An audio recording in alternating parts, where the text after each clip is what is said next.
সংগ্রামী জনতা, সর্বস্তরের তৌহিদি জনতা, উলামায়ে কেরাম, রাজনৈতিক নেতৃবৃন্দ, সকলের কাছে আমাদের দাবি, 16 বছর নির্যাতন নিপীড়ন সহ্য করেছি সকলে। আপনারা সবাই মুসলিম, আমরা মুসলিম।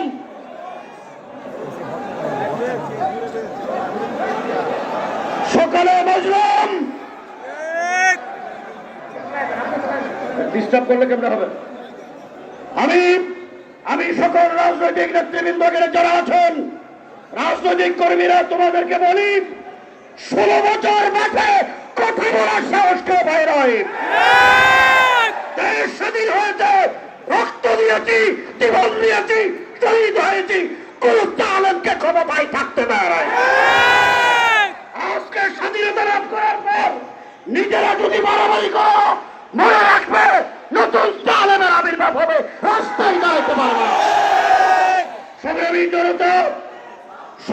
জনতা, এই মাদ্রাসাগুলো আছে বলেই আজকে দিনের সহি কথা বলার লোক এখানে দাঁড়িয়ে আছে। আপনাদের সামনে উপস্থিত আছেন বাংলাদেশের শীর্ষ আলেম শেখুল তাফসীর, শেখুল হাদিস, উস্তাদুল উলামা, পীরে কামিল হযরত মাওলানা খুরশিদ আলম কাসেমী সাহেব, উনি বয়ান করবেন। দুই একটি কথা বলতে চাই। এই দেশ মুসলমানের দেশ, এই দেশ মুসলমানের দেশ। কোন জালেম মুসলমানদের নেতৃত্ব দিতে পারবে না। যারা বিডিআর হত্যাকাণ্ড বাড়িয়েছে, যারা শাপলা চত্বরে নবীর আশেকদের বুকে 1,54,000 গুলি চালিয়েছে, যারা 2021 সালে হাটাদারিতে ব্রাহ্মণবাড়িয়ায় আমার ভাইয়ের রক্তের আসবাব লাল করেছে, জুলাই বিপ্লবে আমার সন্তানদেরকে যারা হত্যা করেছে, তাদের বিচার বাংলার জমিনে করবই করবই করবই।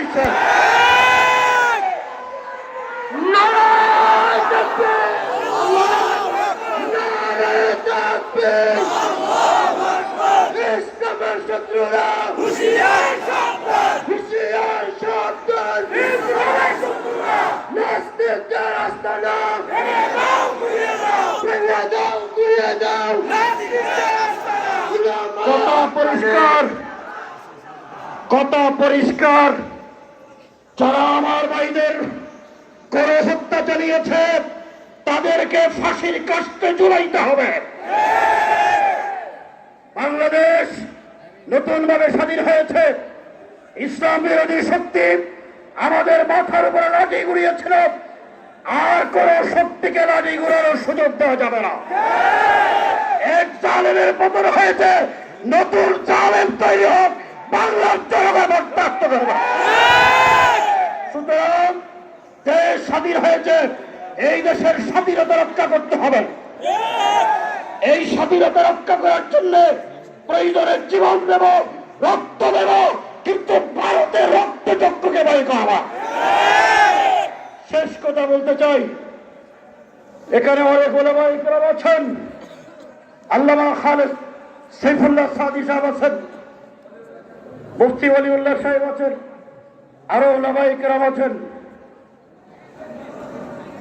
আমাদের মাহবুরে হযরত মাওলানা খুরশিদ আলম কাসেমী, মুফতি সাখাওয়াত হোসেন রাজি সহ অনেকে আমরা জেলে ছিলাম।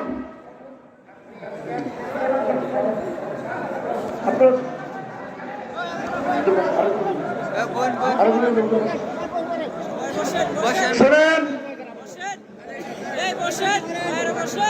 আমরা জেলে ছিলাম একসাথে, রিমান্ডের ইজ্জতের ভোগ করেছি। 1.5 মাস, 1 মাস, আমাকে 51 দিন রিমান্ডের ইজ্জতের করা হয়েছে। হযরত খুরশিদ আলম কাসেমী সাহেব 1 বছরের অধিক সময় জেলে ছিলেন। আমরা নির্যাতন ভোগ করেছি। আমাদের হাতে হ্যান্ডকাপ লাগানো হয়েছে, পায়ে ডান্ডা বেড়ে লাগানো হয়েছে, কোমরে গরু বাঁধার রশি দিয়ে টেনে হেসে আমাদেরকে খুঁড়ে তোলা হয়েছে। আলেমদেরকে ফাঁসির মৃত্যুদণ্ডের আসামির সেলে রাখা হয়েছে। দুনিয়ার আলো বাতাস দেখতে দেওয়া হয়নি। এই ইতিহাস আমরা বলে যাইনি, এই ইতিহাস আমরা বলে যাইনি। তিনি বাংলাদেশ থেকে পালিয়ে গেছেন, তিনি বলেছিলেন আমি পালাই না, খেলা হবে, আমরা খেলোয়াড়রা আছি, কিন্তু তোমরা এমন পালাইছ, তোমাদের নেত্রী পরনের কাপড় চালরা কেউ নিয়ে যেতে পারে নাই। তিনি তার বাবাকে জাতির বাবা বানানোর আইন করেছেন। মুসলিম জাতির বাবার নাম কি? আরো জোরে করে নাম কি? নাম মুসলিম জাতির বাবা ইব্রাহিম, আমাদের বানানো, আল্লাহর বানানো। আল্লাহ বানাইলেন মুসলিম জাতির বাবা ইব্রাহিমকে, তিনি বানাইলেন তার বাবাকে জাতির বাবা। আল্লাহর ইচ্ছা হলো তিনি জাতির বাবা হবেন না, জোতার বাবা হবেন। আল্লাহ এমন ঘটনা ঘটাই দিলেন, 5 তারিখ দেশ স্বাধীন হওয়ার পরে আমাদেরকে সেনা প্রধান ডাকলেন, রাজনৈতিক নেতৃবৃন্দ গিয়েছিলেন। আমিও সেই দিন গুণাগার সেনা প্রধানের আহ্বানে সেনা সদর দপ্তরে গিয়েছিলাম। আসার পথে আমরা যখন বঙ্গভবনে যাই, দেখি জাতির বাবার যে মূর্তি, যে ভাস্কর্য তিনি স্থাপন করেছেন, এই ভাস্কর্যের উপরে এক ছোট বাচ্চা মাথার উপর দাঁড়িয়ে, জাতির বাবার মাথার উপর দাঁড়িয়ে টপ টপ পেশাব করছে।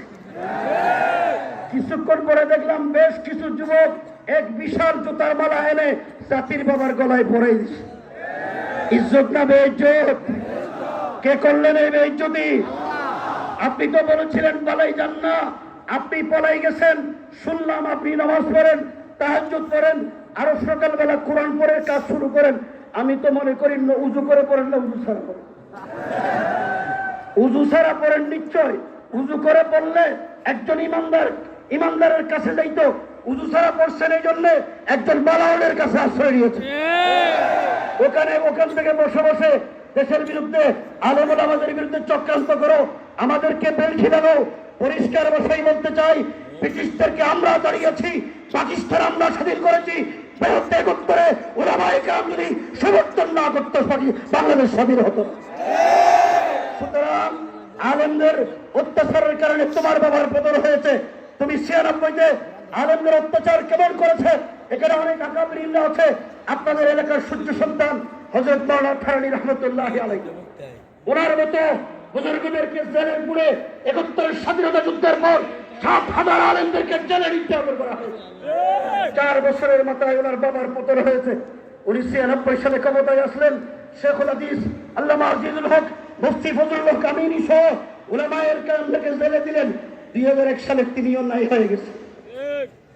2021 সালে বিনা কারণে এই বুজুর্গ আল্লাহর ওলিদের, এই বেগুনাহ মাসুম বাচ্চার মতো যাদের চেহারা, এদেরকে ধরে ধরে ছেড়ে দিলেন। আল্লাহর কসম করে বলি, ওয়ানা আদানি ওয়ালিয়ান ফাকাদ আযুনতুহু বিল হারব, আল্লাহর যুদ্ধ আপনার বিরুদ্ধে লেগে গেছে।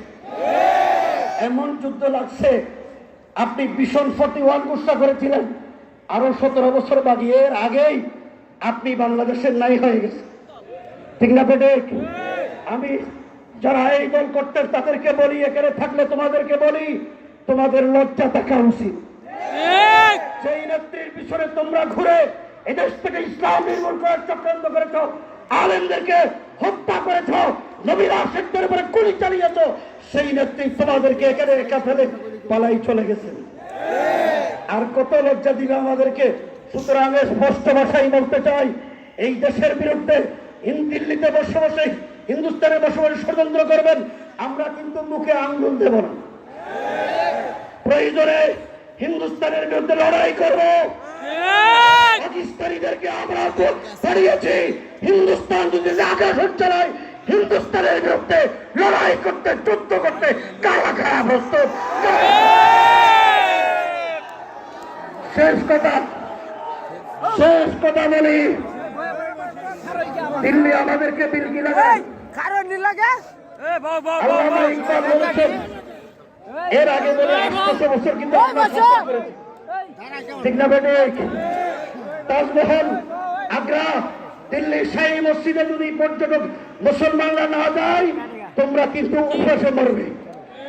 আজকে শুরু হয়ে গেছে চেন্নাই, দিল্লি, কলকাতা, আসাম, ত্রিপুরা, মণিপুর, সব জায়গায় ব্যবসা বাণিজ্য, হাসপাতালে হাহাকার অবস্থা। ঠিক না বেঠিক? ঠিক না বেঠিক? এই বুড়া বড় বড় বুজুর্গ আল্লাহর ওলিদের সাথে বিয়াদবি করেছো, দিল্লি আমাদের বিরুদ্ধে ষড়যন্ত্র করছে। আমরা বলি 800 বছর আমরা শাসন করেছি, বেশি বেতালি করবা। ইকবাল বলেছেন চীন ও আরব হামারা, হিন্দু সেটা হামারা। चीन और अरब हमारा, हिंदू से हमारा, मुस्लिम है हम वतन है सारा जहां हमारा। বাংলাদেশের মানুষ যদি দিল্লির দিকে অভিমুখে লং মার্চ করে তোমাদের অস্তিত্ব খুঁজে পাওয়া যাবে না। শেষ কথা, শেষ কথা, শেষ কথা, আমাদের বুকে ইমান আছে না নাই? সুরে কোন আছে না নাই? কোন ইমানদার বাতিলের সামনে মাথা নত করে না। আমরা কোন বাতিলের সামনে মাথা নত করবো না। बातिल से दबने वाले ऐ आसमां नहीं हम 100 बार कर चुका है तो इंतहा हमारा।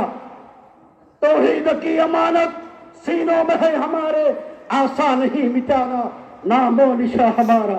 तेगू की साये में हम पल कर जवा हुए हैं, खंजर हिलालों का है कौमी निशा हमारा। अस्सलाम वालेकुम व रहमतुल्लाह।